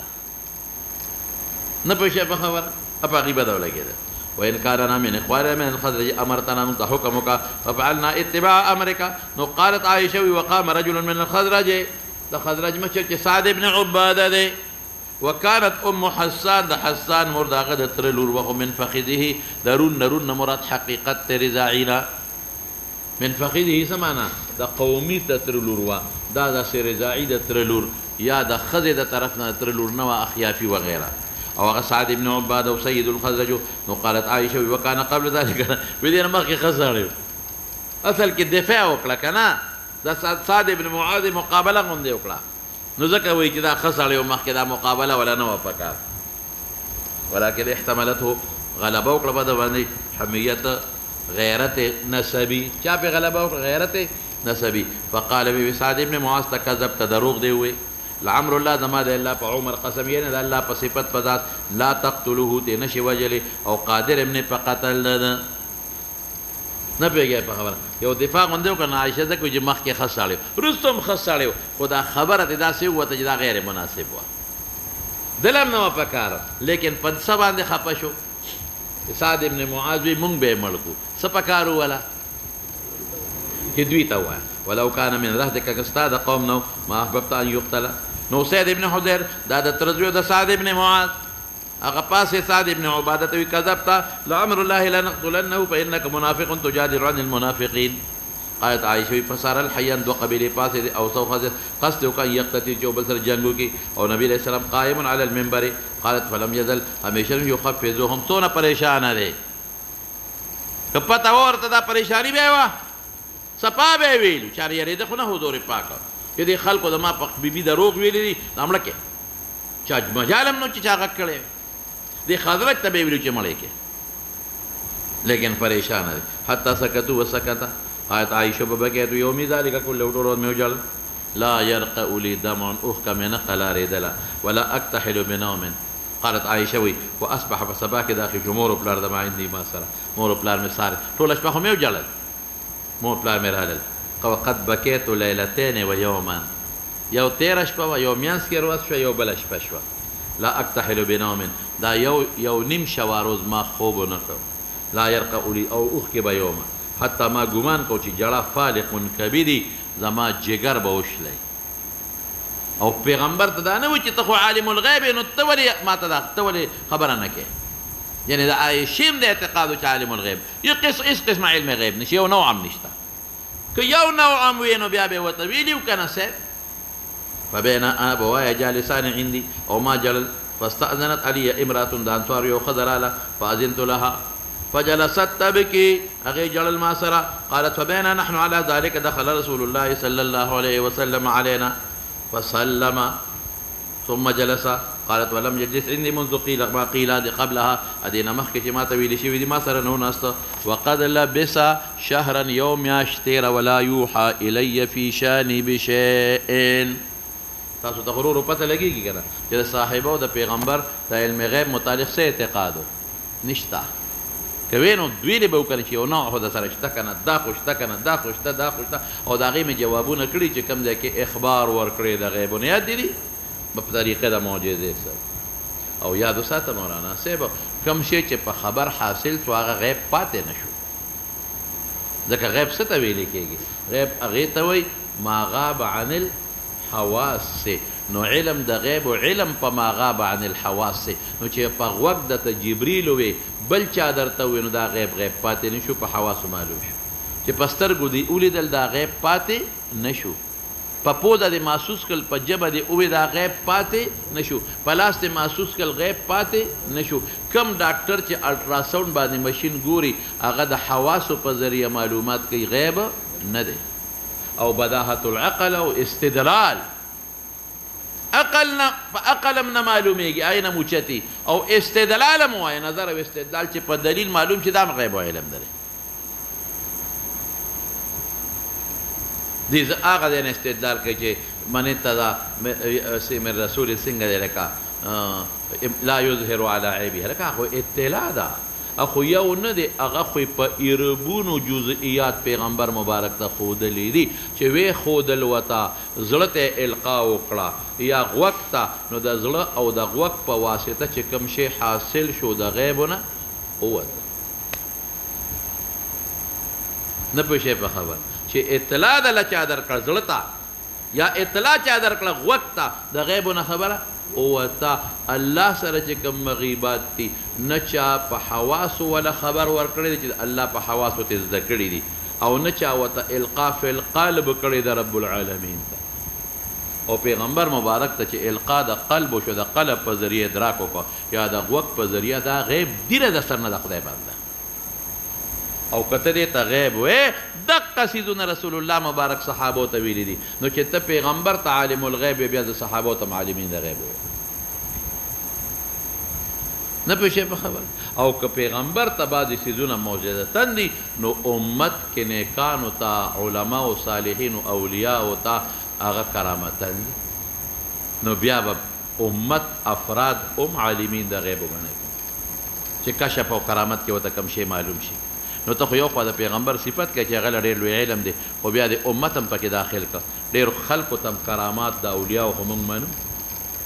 نو دغه کرامات هم خارق للعادت امور دي او دوی ته معلوم شوي دي، نو دا هم عالمین د غیب شو. نه پوه شئ په خبر. دلته یو کس اوس مړ دی، زما هغه وخت ما ته خبره کوله سوراب حاجي صاحب، وایي ما ته وایي چې حاجي صاحب بېګا را سره چرګې خبرې کړې دي، چرګ لکه خپل کرامت یې معلومه. وایي چرګه د کټ په خپه کېناست، وایي ما ته وایي چې پیر صاحب مرم، وایي ما ورته چې نه مرې، وایي چې مرم، مې بچې نه مرې. وایي حاجي صاحب چې سار را پاڅېدم چرګه مړه وه، لکه دی ښکاره کول چې ما سره چرګې خبرې کوي. وایي ما ورته وایي چې چرګه خو ستا نه غټه زبرګه وخته، ځکه هغې ویل مرم او تا ویل نه مرې، د هغې خبره ټیک وخته او ستا غلطه وخته. الحاصل دې باندې به موږ تطبیق کوو، او څه تطبیق به کوو چې کم امور پیغمبر مبارک په زرګهاو نه په کروړهاو نه په اربهاو خبر ورکړی دی موجودتن دی. که اوس د دې نه ته تعبیر په علم غیب جزي کې ته ته خپل تعبیر کې وې کتې دې ته نه کوو، که ته د دې نه تعبیر په عطایي کې ته ته وکړه دې ته نه کوو. که بل عالم ما ته پته ده زموږ ډېرو علماو ته دا تعبیرات کړي دي د دغه شیانو نه، خو زه وایم چې علم عطایي ورته ووایه، غیب ټکې ته وباسه ځکه غیب پاتې نه شو، او یا لغوي معنا سره ورته ووایه علم د غیبو. څه مې وایي؟ علم د غیبو خو ذاتي نه بلکې څه شی دی؟ عطایي. څه معنا؟ چې دا الله ورکه. چا ورکه؟ نو چې الله ورته عطا وکړه نو د لغت په اعتبار ورته غیب په اعتبار د مکان ویلی شي او مستقل نه شي ویلی. دا غیب شو په اعتبار د چا؟ د مکان. اوس غیب پاتې نه شو. نو که علم غیب عطایي ورته وی په اعتبار د چا به ورته وی؟ یا خو علم عطایي وایه، غیب مو وایه. قرآن نه ثابت دی علم عطایي، علم غیب نه، علم عطایي قرآن نه ثابت الا من اتبع من رسول کې. او یا علم غیب په اعتبار د چا سره شو؟ مکان، چې مخکې غیب و، اوس چې پیغمبر ته خبر واورېد خو په غوږ یې واورېد غیب پاتې شو. نو که ته وایې چې زمونږ ډېرو علماو ویلي دي زه انکار نه کوم، ما ته پته علم غیب عطایي، نو په اعتبار د چا سره ورته وایه؟ مکان سره وایه. دا خو ثابت امور دي. من قتل قتیلا په اعتبار د ما یکون فله سلبه. نه پوهېږې په خبره؟ په اعتبار د مکان وایه سم نشته. علم غیب جزئی ورته وایه نو وایه ورته که ته تعبیر کې وکړه ورته، خو علم د جزئیات وایه، غیب مه وایه. او که علم غیب جزئی ورته وایه نو په اعتبار د چا ورته وایه؟ مکان. نو تطبیق راغی د نصوص. کم نصوص چې قرآن کې لا یعلم الغیب الا هو پکې حصر دی حصر حصر حصر هغې کې د عطا او د جزئي او د کلي فرق نشته یو نه په سلګونو دي که نه یو نه دی یار عنده مفاتح الغیب لا یعلم الا هو فلان فلان فلان دا خو یو نه دی که نه دا په سلګونو زرګونو کې دي نو د قرآن په نصوصو ولې تعویل کوي یو نه دی چې ته قرآن په نصوصو کې تعویل کوي چې د دې نه علم غیب ذاتي مراد دی او دا نور علم غیب عطایي دی نو د نصوصو کې تعویل په دې قول د علماو کې تعویل وکړه حدیث کې هم نه کوم د چا قول کې تعویل کوم د علماو هغې کې کوم چې علم غیب په اعتبار د مکان سره شي یعنی غیب معنا ته وپېژنه خپله به ته ووایه چې غیب څه ته وایي وګوره ما غاب عن بداهة العقل والحواس والاستدلال هم ورسره ووایه والنظر والاستدلال باندې چې معلوم شي العالم حادث دا هم د غیبونه ووایه نو علم د غیب علم په ما غاب علم په چا علم ورسره ولګوه په ما غاب عن بداهة العقل والحواس نو چې په عقل په بداهت باندې معلوم شو لکه ګرمي یخني یا مثلا په اخبار معلوم شو په حواسو سره زړه دې ولې نه وي حواس باطني دې ولې نه وي او یا چا سره معلوم شو مولانا صاحب یا په نظر او استدلال ثابت نو غیب پاتې نه شو و خو اوس پاتې نه شو و خو اوس پاتې نه شو نو ما ته به دا حوالې نه راکړې دا ما ټول تفصیل سره کتلي دي زموږ علماو بعضو ډېرو نه خو بعضو کله مې خورې ډېرو دي لیکلي دي علم عطایي او علم ذاتي او علم جزئي او علم کلي بالکل زمانه خو په چا به په اعتبار کومه د دې علماو په قول کې ولې تعویل ونه کما چې په نصوصو کې تعویلات کوم دې حدیث سره څوک هم دی کې خو ټکي په ټکي معلومیږي چې رسول الله مبارک عالم الغیب نو او که ته وایې چې نه عطایون یو استثنا خو پکې شوی وکړه دومره اهم څیز کې ولې عطا یو میاشت پس کېږي او چې میاشت پس اطلاع راله غیب اوس غیب پاتې نه شي خیر و خلاص نو جواب څه شو چې څومره امور پیغمبر خبر ورکړی دی د هغې مغیباتو وایه شابه څه شی دی لکه معجزاتن دې څه دی لکه او زما اوس د پیغمبر منځ کې فرق دی پیغمبر ته هر آن کې اطلاع کېږي زمونږ په شان نه دی هر آن کې او کله خدای نه کوي دا دلته نه کوي کله وکړي کله نه کوي نو که ذاتي وي دلته وخبرې ذاتي کې بیا دا فرق نشته ما ته چې علم د نحو ذاتي دی چې فاعل مرفوع دی زه هر وخت قادر یم ته څه ملکه هر وخت قادر یم هر وخت قادر یم چې زه بس فاعل به مرفوع یم مضاف الیه به مجرور یم او مفعول به به څه ویم منصوب به ویم او حرف جر به نه پرستو مجرور ویم دا زه هر دی کې قادر یم او کنه ما سره علم نی او صرف په عربو کې مې یو څو ورځې تېرې کړي دي نو هغه چې هغوی نه مې کوم فاعل مرفوع رېدلی ابه ویم او نور نشم ویلی نو عالم د نحو چا ته ویلی کېږي چې په یاد ساته عالم هغه چا ته وي عرفي چې په قواعدو علم وي په چا باندې وي مالدار چا ته وي چې یو مال وسره نو دا خو هر چا سره 5 شپږ روپۍ شته عالم چا ته وي ذو علم ته وي نه ذو علم خوار سړی دی هر چا ته پته دا مې پلار دی او دا مې زوی او دا مې ښځه ده عالم عرفي مولا ورته وي چا ته وي عرف که چې چا ته عالم ویل کېږي نو نه عالم هغه چا ته وي چې قواعد ورته معلومي څوک ورته معلومي چې د هغې په ذریعه جزیات و استنباط کوي او هر وخت قادر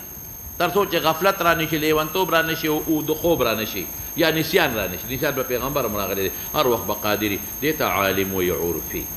او چې هر وخت په دې قادر نی نو لغوي عالم ورته ویلی شي خو اصطلاحي عالم ورته نشي وی دی مثال دی یو سړی د نحوې عالم دی هر وخت د نحوې په جزیاتو قادر دی استنباط کولی شي یاره چې غفلت وهم نسیان نوم وغیره نی جنون وغیره نی قادر او د دې بل داسې مثال دی لکه عربو کې میاشتې دوه تېرې کړي دي هلته چې کوم جزیات اورېدلي دي هغه جزیات ویلي چې زیاتي نشي ویلی دقه مثال دی نو پیغمبر مبارک د الله نه بلا جزئیات اورېدلي دي بلا جزئیات لږ نه دي ګورئ لږ نه دي اورېدلي دي لیکن کلیات ورسره نشته که د کلیاتو علم وی ورسره پیغمبر سره کلیات دا نه د قواعدو نو بیا به دلته را پریشاني نه وه دا ښکلې تطبیق درته ما وکړه د هغې څیزونو هم چې پیغمبر د ډېرو مغیباتو اطلاع ورکړې ده او د هغې هم چې وحي بندره اطلاع نشته دی نو دا فرق مه کوه چې هغه ذاتي و عطایي نه صحابو دا فرق کړی دی نه پیغمبر کړی نه نصوصو کې د استثنا شته دا فرق مه کوه چې علم غیب جزئي او علم غیب کلي دا فرق نه صحابو کړی دی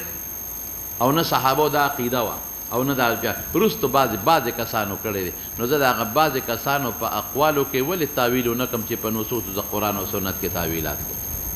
یا به انکار کوم چې دا تاسو څه غلطه فیصله کړې او یا به وایم چې دا په اعتبار د مکان سره اوس غیب پاتې شو تعریف ته وګوره کنه غیب د کوم نه غیب پاتې شو دا ټوله معجزه وه معجزه کې په جزئیات علم وي په قواعدو نه معجزه د پیغمبر مبارک د ګوتو نه اوبه بیږي کله چې خدای وغواړي بیږي او چې کله خدای ونه غواړي نه بیږي پوهېږئ په خبره کله ډوډۍ کې برکت پیدا شي کله ونه غواړي برکت نه پیدا کېږي دقه کله چې خدای وغواړي نو خبرې کوي او چې کله ونه غواړي نه خبرې خو چې الله اطلاع ورکړه اوس مې راته څه ووې نو مخکې غیب اوسو مخکې غیب اوس څه شی شو وایه که نه اوس غیب پاتې نه شو اوس حواس له پکې دخل شو ادراک د قلب له پکې دخل شو زه اوس ورپسې شه ورپسې شه مولانا صاحب کوم ځای دی ګوره څښه لا يوحى إليه في شأني بشيء قالت فتشهد رسول الله صلى الله عليه وسلم حين جلس ثم قال أما بعد ګوره صوره دا غیب علم دی ولې داسې کوي یوه میاشت تېره شوه یا عایشة انه بلغني عنك كذا وكذا ستا نه ما ته دا خبره رسېدلې ده فإن كنت بریئة که ته بریې فسیبرئک الله الله به دې بري کوي وإن كنت ألممت بذنب أو كسو گناہ دې کړي فاستغفر الله وتوبي إليه څونه پریشانه ده دا غیب علم به نو دا ولې تپوسونه کوي فإن العبد بندا إذا اعترف چې اقرار وکړي ثم تاب بیا توبه وباسي تاب الله عليه الله توبه قبلي قالت فعائشة فرمایي فلما قضى رسول الله صلى الله عليه وسلم دا ورته نه و چې تا ته خو د غیب علم شته نو ته ولې دا خبرې کوې که خلک کوي ته ولې کوې فلما قضى يعني اعتقاد د عائشې د ابوبکر او د بیبي د ټولو دا چې د غیب علم الله سره دی مطلق دی صاحبه نصوصو کې یو ځای کې استثناء نشته فلما قضى رسول الله د استثناء تر دغه جزئیاتو د وجې نه کې هغه ما جواب وکړ فلما قضى رسول الله صلى الله عليه وسلم قالت له خلص دمعي د غصې نه مې اوښکې ودرېدې حتى ما أحس منه قطرة يو قطرة من تما محسوسة ولا فقلت لأبي پلار تمه أجب رسول الله صلى الله عليه وسلم عني زمان فيما قال جواب ورکا فقال أبي واهوا پلار پیغمبر تسویلش والله ما أدري نپویگم ما أقول لرسول الله صلى الله عليه وسلم إذا سوى پیغمبر نپویگم ما نخوار ستخدید لی مورتمه وی لاول اما شران دی کنه کشنر جواب أجيبي رسول الله صلى الله عليه وسلم فيما قال قالت أمي والله ما أدري زم نپویگم چې سویم رسول الله صلى الله عليه وسلم فقلت موي وأنا جارية دا تمهید دی چې خبران لگا استغوت دا فغصه وما زیو جنیم نو عمره لا اقرأ من القرآن كثيرا دیر قرآن میں یاد نو دیر میں یاد نو مدینہ کے جکم نازل وا میں یادو او دا مکی غم باز یادو خپورنا والله لقد علمت ما دوي إني والله زچیما زما دې قسم په الله لقد علمت ما تفتدا لقد سمعتم هذا الحديث حضور پاک تم متخاطبه کې یوټولو ته حتى استقر في انفسكم تاسو ځکه قرار مونته دي وصدقتم به تاسو تصدیق هم کړی فلا ان قلت لكم كوز تاسو ته دویم چې زبري ایما زما تصدیق نه کوي او که اقرار وکم تاسو ته په هغه امر چې الله ته پته رجدت بری ایما نو زما تصدیق به وکړي او اقرار وکم زبري ایم ته اقرار به وکړي به چې رښتیا وي فوالله لا اجد لي ولكم مثلا د ځان او ستاسو دپاره یو مثال نمونم الا ابا یوسف وی سوچ مې وکړو خو د یعقوب نوم رانه هېر شو نو څه مې ووی ابو یوسف مې ووی حین قال فصبر جمیل هغه هم ویلي چې زوی ته خلکو غلا کسی وی صبر جمیل زم ویم چې صبر لی صبر جمیل والله المستعان على ما تصفون بس دغه یو ټکی ویلی شم ثم تحولت وګرځېدم او سملاستم په بستر خپل والله یعلم الله ته پته ده چې زه بریمه او الله به مبرئي زما براءت وي په براءت زما چې زه بریمه ولكن والله ما كنت اظن ما دا ګمان نه کو چې الله به نازلونکي په شان زما کې وحی یتلا چې لوستل کېږي یعنې قرآن وحی ما وی پیغمبر به خوب وویني وحی خفي په وجه باندې به پته ولګي ګوره چا دا وجه پته ولګي وحی خفي دا نه چې پیغمبر عالم الغیب ما كنت اظن ان لا منزل في شان وحيا يطلع لوستل کېږي به وحی جلي شان زما په نفس کې احقرو د دینه يتکلم الله فيه بامر چې الله زما په حق کې په یو امر تکلم وکړي ولکن كنت ارجو ان يرى رسول الله في النوم رؤيا الله به ما په هغې بری کړي دا مې سوچ فوالله ما رام جدا نشو رسول الله صلى الله عليه وسلم نه مجلس بلنا ولا خرج احد من اهل البيت حتى انزل عليه الوحي وهي نازله شو فاخذن انوا رسول الله صلى الله عليه وسلم نرما كان هغه چې به نیو چې کوم وخت وحی راله من البرهات شدت د وحی حتى انه لا يتحدر منه سيد ال حضور پاک نه من العرق اخوالا مثل الجمان پشان د ملغلرو وهو في يوم داس الوقت کې سخت يخوا لاجل ثقل القول الذي انزل عليه نو قالت عائشه فسر كشف راغد رسول الله صلى الله عليه وسلم وهو يضحك خندلي حكاية ده حالي ماضية دي فكانت أول كلمة تكلم بها أن قال يا عائشة أما والأم الله فقد برأك الله بارك له قالت عائشة فقالت لي أمي مرات قومي إليه ورپاسا پیغمبر ته ورپاسه لکنه شکریا ادا کا ما وی والله لا اقوم الیه غصه ده دی وخت کې عمر هم کم دی کړ دا نه چې د پیغمبر بیا ادبي کوم بیا ادبي نه کوم خو نه ورپاسه ښځه خاوند سره دا قسمه خبرې کوي په دې ته اعتراض نشي کولی فإني لا أحمد إلا الله قالت وأنزل الله تعالى راك آيات قرآن شریف را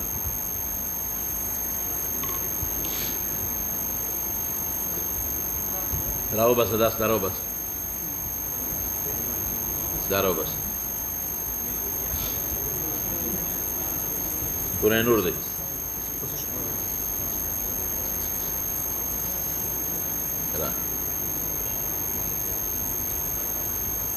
بس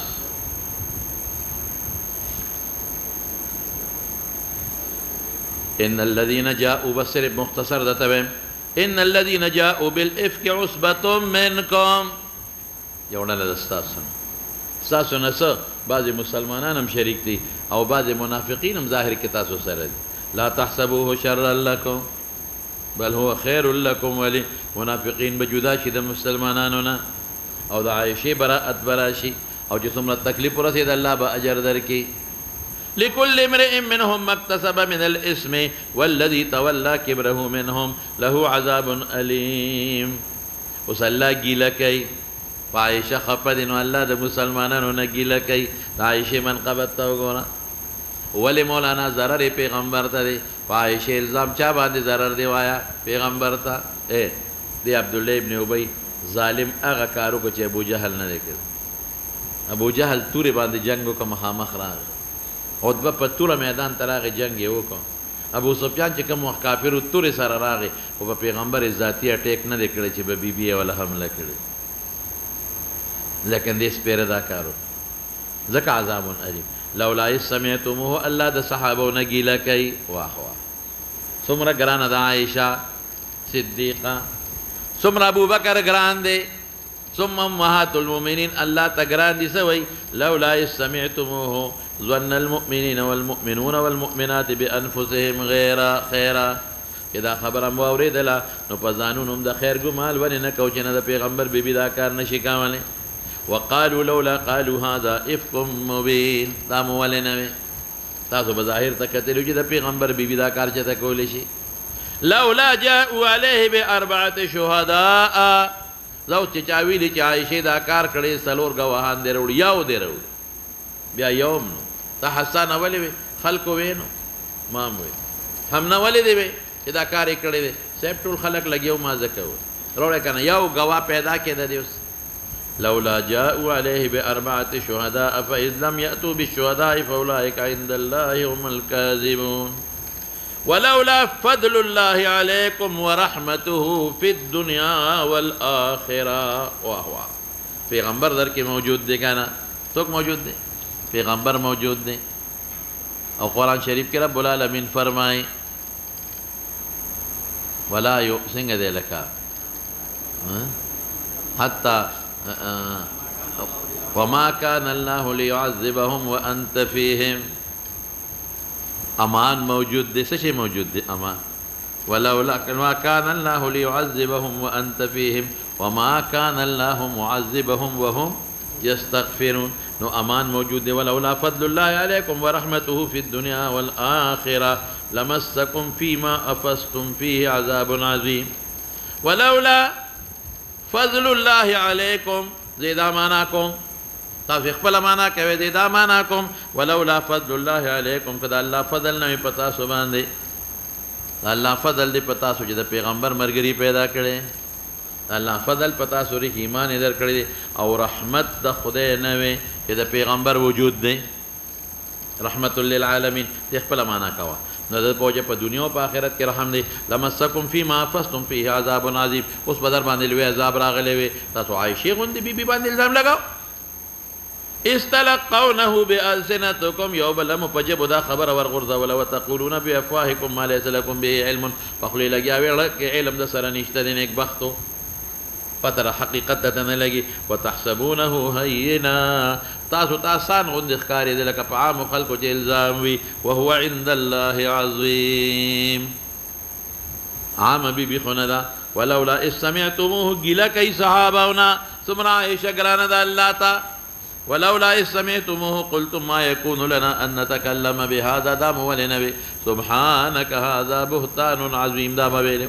يعظكم الله ولا تتواضعوا نسيت كي تعودوا إلى ألا تعودوا لمثله أبدا إن كنتم مؤمنين بهذا سيونك ويبين الله لهم الآيات والله عليم حكيم إن الذين يحبون أن تشيع الفواحشة في الذين آمنوا لهم عذاب أليم في الدنيا والآخرة والله يعلم وأنتم لا تعلمون ثم رسخوا عيد راغي ولولا فضل الله عليكم ورحمته وأن الله لرؤوف رحيم يا أيها الذين آمنوا لا تتبعوا خطوات الشيطان شيطان وسوسو تابع شوي ومن يتبع خطوات الشيطان فإنه يأمر بالفحشاء والمنكر ولولا فضل الله عليكم ورحمته ما زكى منكم من أحد أبدا ولكن الله يزكي من يشاء والله سميع عليم ولا يأتل أبو بكر سجلوك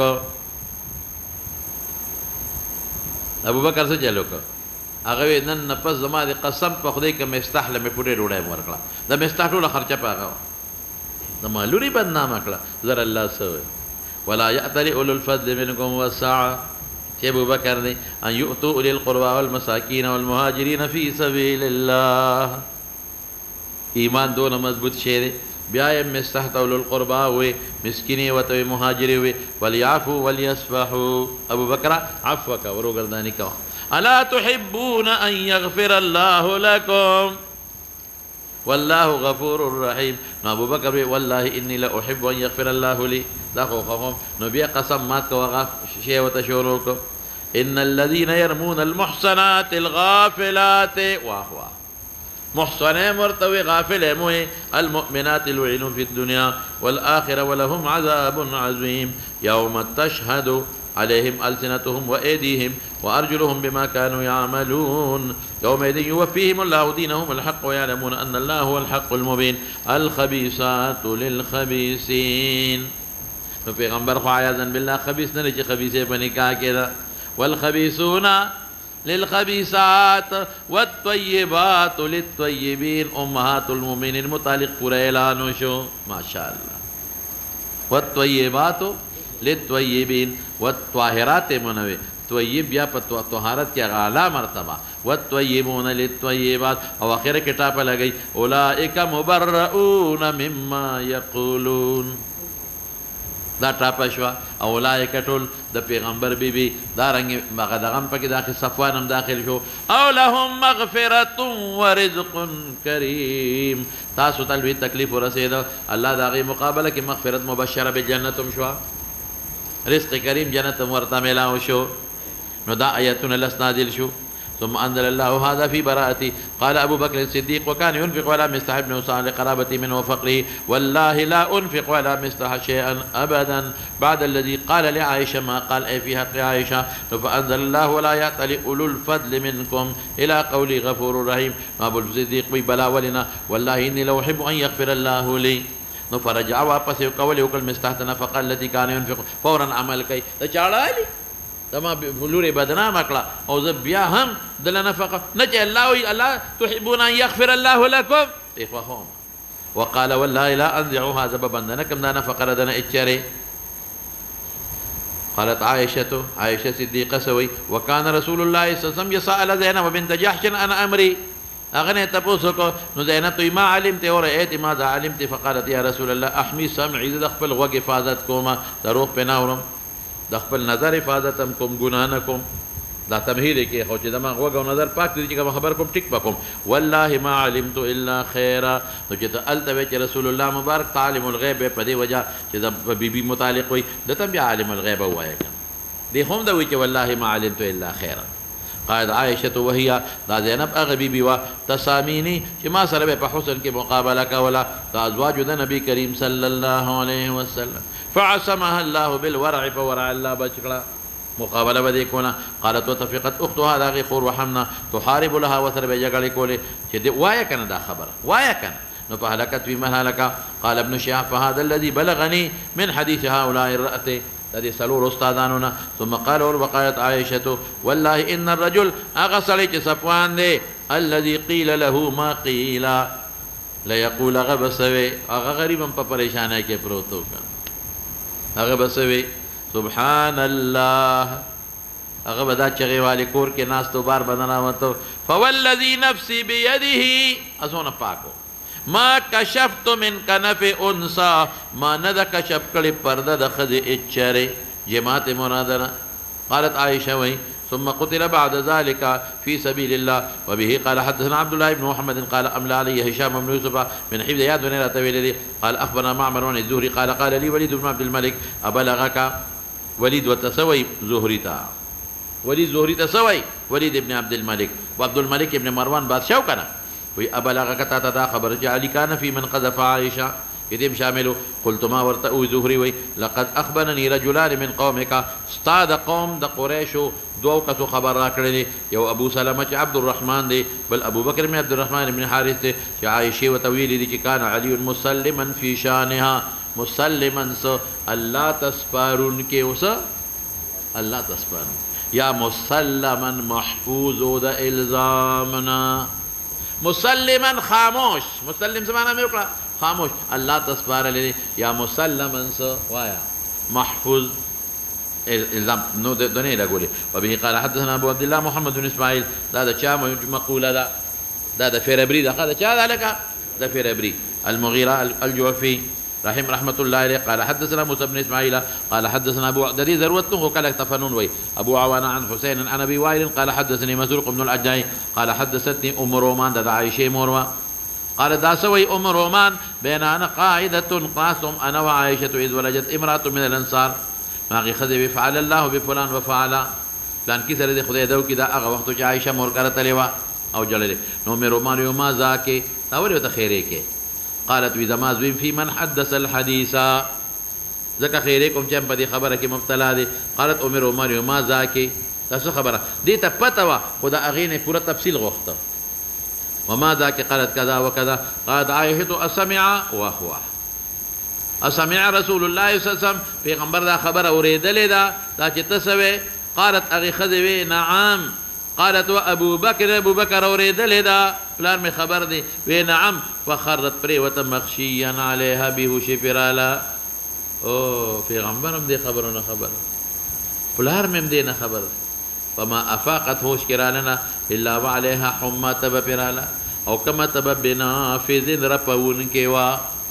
فتورحت عليها ام رومان وسادر میں پیواچو فقط پیتها فجاء النبي صلى الله عليه وسلم فقال ما شان هذه قلت يا رسول الله قضت الحمى بنافذ رپون کې قال فلعل في حديث تحدث قالت نعم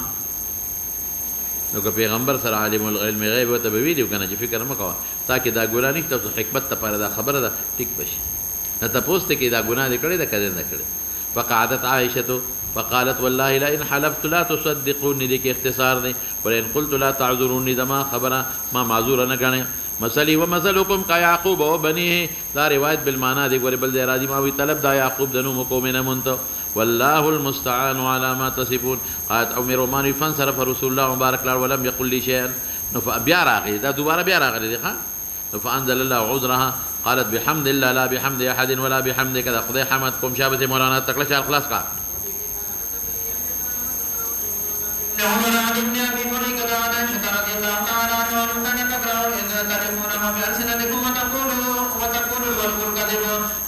عائشې به څه وي آیت څنګه دی استلقونه بألسنتکم تلقونه څه معنا د یو بل نه اخیستل شهرت ورکول او عائشې به دا تلقونه نه دی دا تلیقونه بألسنتکم ٹھیک ده دا هم پکې یو قرات شته تلیقون ولقه یلیقو دروغ ورته وایي استلیقونه دروغ هم جوړوه په جیبو خپل دروغ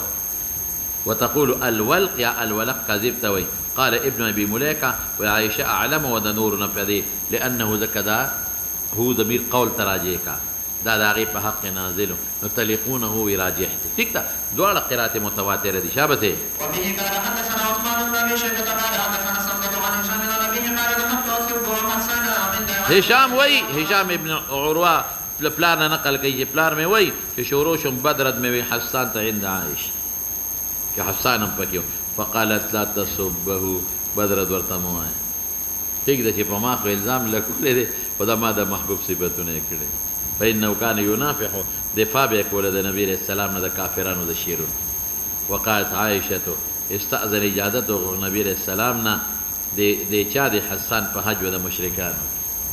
وی دا الله رسول اجازت را کړی مشرکانو د مکې حج وکم وی کیف بنسبی زما نسب سره سکه ځکه چې د هغوی حج بیا خو قریش په یاد بیا بس زما نسب بنو عبد مناف په یاد وی لأسلنک منهم زه به تاو باسم منهم د دوی نه کما تسل شعرة من العجین لکه ویښته چې د وړو نه وختلی کېږي ویښته چې وړو نه وباسې او هغه ګلې وړه نو ویښته باندې داغ وي نه نو ستا نسب به ترې وباسم تا ته به ستا نسب باندې به ورسه حج ونی نو دلته هماغه سوال دی که نه مخکې تېر شوی دی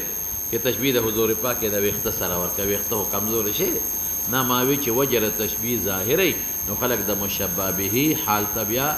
نه ګوري مخکې ده وقال محمد بن حدثنا عثمان بن مرقد قال سمعت هشام عن ابيه قال سمعت حسان وقال ممن کسر دم پر تکثیر کړو خو تکثیر دی به څه وي دا کار یې کړی دی دا کار یې کړی دی پلان کې وایي چې کړی دی عبدالله ابن ابی به ځان نه یادو پلان کې او دی به وایي دا کار یې کړی دی حالانکې ګواه یو سره نو